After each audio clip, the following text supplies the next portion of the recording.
ஒரு ஊர்ல ஒரு ராஜா இருந்தாராம், உன்ன மாதிரி.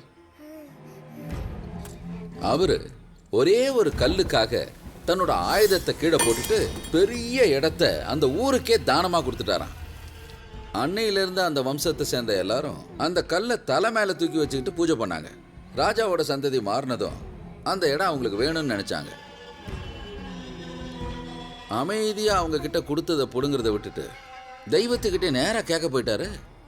அந்த தெய்வம் இருக்கு இல்ல இல்ல அந்த தெய்வ வேஷம் போட்டுக்கிட்டு இருந்தவன் இடத்த பத்தி ஏதாவது பேசினா ரத்தம் கக்கி சாவன்னு சொல்லிட்டான். அப்போ இது வேஷமா இல்ல தெய்வமான்னு அங்க இருக்கிறவர் கேட்டார். இப்போ பேசுறது தெய்வமா இல்லை வேஷம் போட்டவரா?